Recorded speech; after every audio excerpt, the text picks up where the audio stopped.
दिन एक अमीर आदमी के घर की चिमनी साफ करने के लिए मजदूर लड़के को बुलाया। लड़का सफाई करने लगा।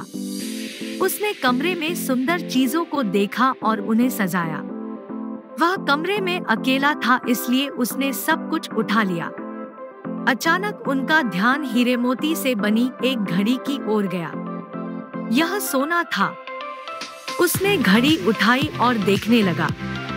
वह इतना सुंदर था कि उसने अपना आपा खो दिया। उसने कहा कि अगर मेरे पास ऐसी घड़ी होती तो उसके मन में पाप आ जाता। उसने घड़ी चुराने का फैसला किया, लेकिन दूसरे क्षण में वह डर के मारे चिल्लाया, हे भगवान, मेरे मन में कितना बड़ा पाप आ गया है।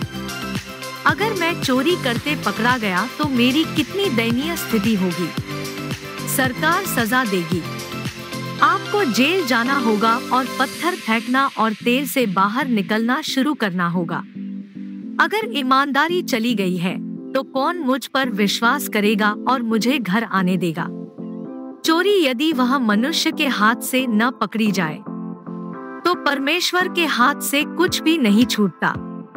माँ हमेशा कहती है कि हम भगवान को नहीं देखते हैं, लेकिन भगवान हमेशा हमें देखते हैं। इसमें हम कुछ नहीं कर सकते। वह न केवल अंधेरे में देखता है, बल्कि वह जानता है कि उसके मन में क्या है। बोलते बोलते लड़के का चेहरा गिर गया और उसके शरीर से पसीना निकलने लगा। वह कांपने लगा। घड़ी को सही जगह पर रखते हुए उसने जोर से कहा, लालच बहुत बुरा है। लोग इसी लालच में फंस जाते हैं और चोरी कर लेते हैं। मेरे लिए एक अमीर आदमी की घड़ी क्या अच्छी है।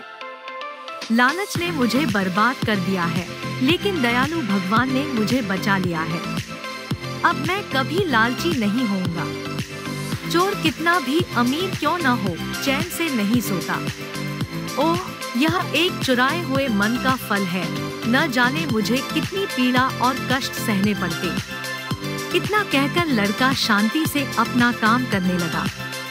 मकान मालकिन पास के कमरे से देख रहा था और सुन रहा था। वह तुरंत लड़के के पास पहुंची और बोली, अरे लड़के, तुमने घड़ी क्यों नहीं ली? यह सुनकर बालक सन्न रह गया। अगर उसे काट दिया जाता तो उसके पास खून नहीं होता। वह सिर पकड़कर जमीन पर बैठ गया और कांपने लगा। उसने बात करना बंद कर दिया। उसकी आंखों में आंसू छलक आए। मालिक को बच्चे पर तरस आया। वह प्यार भरे स्वर में बोले, बेटा डरो मत, मैंने तुम्हें बोलते हुए सुना है। मुझे यह देखकर खुशी हुई कि आप अपनी गरीबी के बावजूद इतने अच्छे हैं कि आप ईमानदारी, धर्म और ईश्वर से डरते हैं। धन्य है आपकी माँ जिसने आपको लालच में न पड़ने की शक्ति दी। लालच में कभी न पड़े। मैं तुम्हारे भोजन और पुस्तकों का प्रबंध करूंगा। तुम सुबह से स्कूल जाओ और पढ़ना शुरू करो। भगवान आपका भला करे। इतना कहकर उसने उसका हाथ उठाकर उसे अपने दिल से लगा लिया और उसे अपने पद से कुछ पैसे दिए और कहा, यह तुम्हारी ईमानदारी का इनाम है। मालकिन के प्यार भरे शब्दों से लड़के का दिल खुशी से भर गया। उनके चेहरे पर कृतज्ञता झलक रही थी। वह अगले दिन स्कूल जाने लगा।